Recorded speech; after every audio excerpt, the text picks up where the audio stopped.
The only way I can be beat is if you cheat. If you cheat. If you play fair and square, I'm gonna win. I mean, Hey, what up, y'all? Welcome back. It's Barb City where it's Liddy. Let's go on ahead and get right into it. Our first topic is going to be on Ariana Grande. You guys know Ariana has been going through it ever since she decided to lose weight, whether it's what she wanted to do, whether she's going through something behind the scenes. Either way it goes, this lady losing weight was probably one of the worst things that she could have done because the general public will not lighten up, right? Anyways, we can go on ahead and add Andrew Tate to that mother effing list, you guys. He posted this to his Twitter. I'm sorry, Ariana Grande. You're too skinny and I would no longer F you. Access denied. Like, very much disrespectful and just embarrassing all the way around. But here were some of the comments. LMFAO. One thing all men seem to have is the audacity. Men really have nothing to offer but audacity. A man you would never mess with is always the quickest to tell you he wouldn't mess with you. And this is my thing, Andrew. It's like, how do you know that Ariana Grande would even give you the time of day? Considering the background that we all know about, I'm pretty sure that she wouldn't. Anyway, let's go on ahead and move forward into Natalie Nunn. It looks like Natalie Nunn might have been out to eat with her crew and she tried to sit down and her chair was not there. So, of course, she ended up landing on the floor. I don't know if somebody did this on purpose, but it definitely makes me want to tell you guys a quick story. But first, check out the clip. I'm just being honest.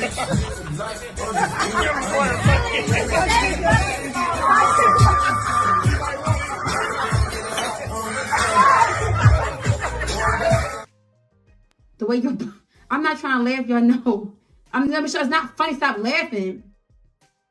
So, first of all, I'm glad that she didn't hurt herself. Secondly, I'm happy that she played it off because we all know that Natalie Nunn was fuming and she was wondering who did that to her. I'm telling you, she played that off. But, anyways, you guys, really quick. I was at a hotel party years ago and it was the craziest thing. All of the girls were like sitting up on the sink in the bathroom. We was taking pictures, we was drinking, we was feeling ourselves, just having a blast, right? And then I decided to take a picture by myself after everybody got off the sink. And so I got up on the sink with like my half a butt cheek. And please believe me when I say I do not have any butt, like literally barely. But anyway, I got up there and I was mid picture. And next thing you know, the sink came crashing down to the floor and I was so embarrassed. Oh my God. I was so embarrassed that I got mad because everybody was laughing, but I wasn't mad because they were laughing.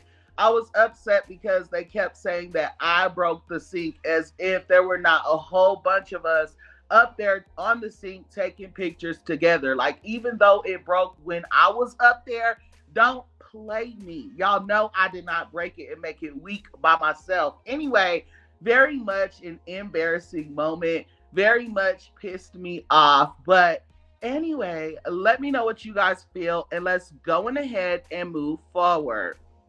Milagro Gramz has come out and issued an apology to Megan Thee Stallion. She said that she posted it to her Twitter because she did not want to make Megan uncomfortable by talking directly to her. I am basically going to read what Milagro Gramz had to say, and then I'm going to give my little opinion.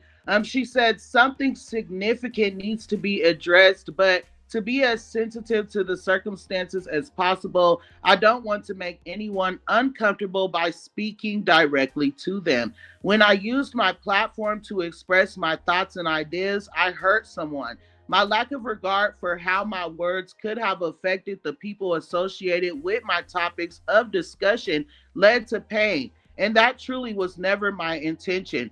There is never a day where I would want my behavior to cause someone to want to remove themselves from life ever. She also said she was never offered, nor has she accepted money or anything else to speak ill of anyone.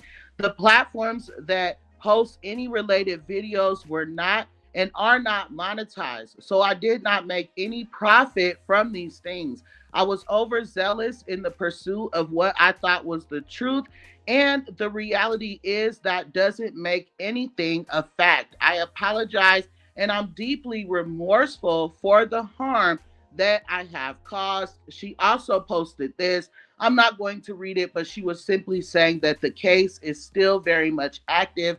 She is apologizing because she wants to, not because she is trying to get out of her consequences. So you guys already know. At the end of the day, I do feel like Milagro Gramz was simply giving her opinion, just like everybody else, right?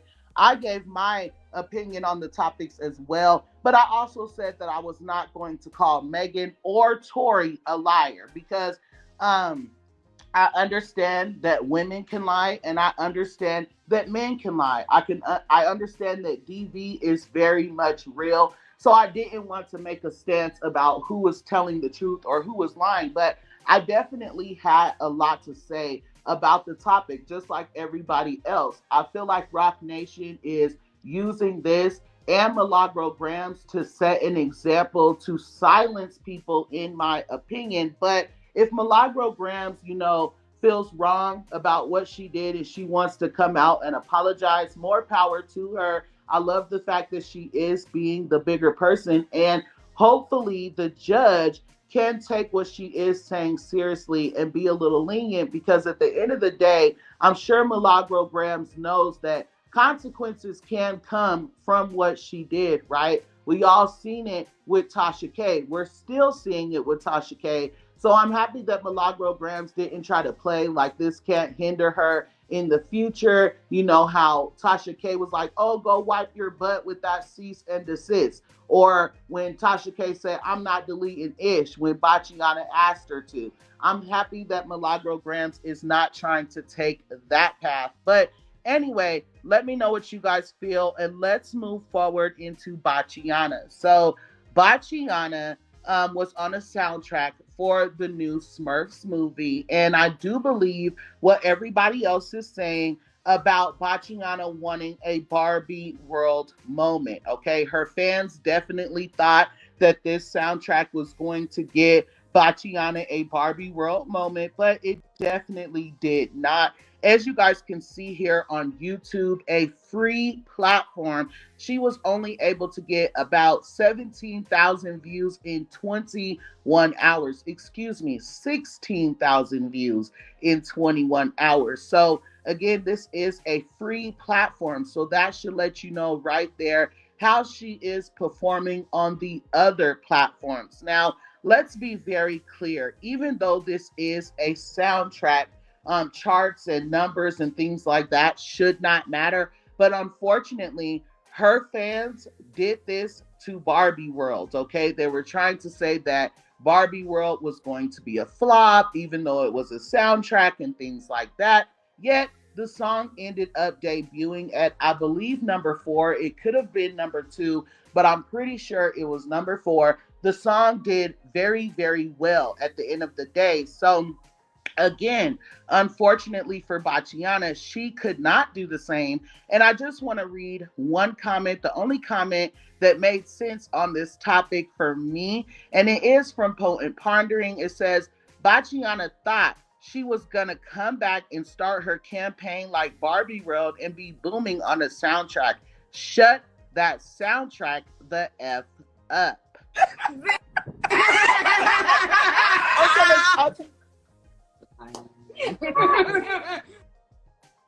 Because what?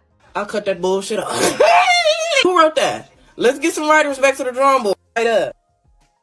Okay. Anyway, let's go on ahead and add some razzle dazzle onto this video and get into none other than Nicki Minaj and the Dud. Before we get into the key of it all, I want to read this right here. Hold on. It says that Lil Nas X says he will be dedicating his next era to Nicki Minaj's debut album, Pink Friday, the album that changed him. Lil Nas X, we love this for you. We love that you love Nicki Minaj. But at the end of the day, whether someone is trying to use Nicki Minaj for sales or not, I will not be purchasing the music. I don't care how many times you mention Nicki Minaj's name. My coins are only for Nicki, and I might give you a free stream over on YouTube. Now, let's get into Nicki Minaj and Doechii. I am so happy that the general public is calling Doechii out, and it's not just the Barbs. You guys know when Doechii first came out, she was inspired by Nicki Minaj. She loved Nicki Minaj, and you could really hear the inspiration in her music, right? And then all of a sudden, she unfollowed Nicki Minaj out of nowhere. Nobody knows what happened. She started linking up with the ops, and she started moving very much shady. And now her music is no longer giving, I'm inspired by Nicki Minaj. Now it's giving, I want to be Nicki Minaj, okay? You guys, she is literally taking bits and pieces from Nicki Minaj's verses and making them her own in her new songs. Not just that, you guys. She is taking Nicki Minaj's flow, her entire aesthetic that she got from theater school growing up, and it literally sounds like Doechii is using AI. When I say that Doechii sounds like Nicki Minaj, I am talking about her voice. It sounds like Nicki Minaj is the one on the track, you guys. It is so scary to see. But anyway, like I said, everybody is calling her out, including the general public. But I want to get into some of the things that the Barbs had to say. Hold on, let me pull this up. The first comment says, it's scary at this point. Nicki Minaj, do not take the bait. We know this game. Another person said, now why is this giving so much Nicki? Oh my God. I think Doechii intentionally copies Nicki Minaj and Azalea Banks, then plays dumb. Doechii has no identity. And one last comment saying, I'm really rooting for this girl because she's absolutely talented. However, inspiration is one thing, but this is straight up plagiarism. So there you guys have it. Like I said, people are not feeling it. They're like, girl, what the F are you doing? Be yourself. And you guys know that Rock Nation has been trying to push Doechii, SZA, and Kendrick Lamar as the new big three. Now people are saying that Doechii is the new queen of rap. And what's even more interesting is the Grammys giving Doechii a Grammy for work that sounds exactly like an artist that they hate, that they feel does not deserve a Grammy. But anyways, you guys, let's go on ahead and move forward into Drake just really quick. He decided to show love to Young Noney after moving very much shady. And y'all know I got something to say. But first, check out the clip. Y'all don't know this shit. This is too old for y'all. This that Drizzy, Drake, Nicki Minaj, Lil Tunechi, Young Noney shit. Y'all don't know this shit. Y'all don't know this. Now, I do love this for Drake, right? I'm not saying that he can't show love to Young Noney. He could do that as much as he wants to, but we all know that Drake has been moving very, very shady. Not only has he been moving shady, but now all of a sudden, when you and your fans are experiencing something close to what Nicki Minaj and the Barbs have went through for years, something that we have been trying to warn everybody about, now all of a sudden you want to show love to Young Noney. Oh, girl, please, bitch, ho. But anyway, let me know what you guys feel about Drake showing that love to Young Money. Let me know what you guys feel about all of the topics. Thank you for enjoying my mother effing blooperos. And remember, when in doubt, pull your mother effing blunts out. And until next time, I love you guys so much. Thanks.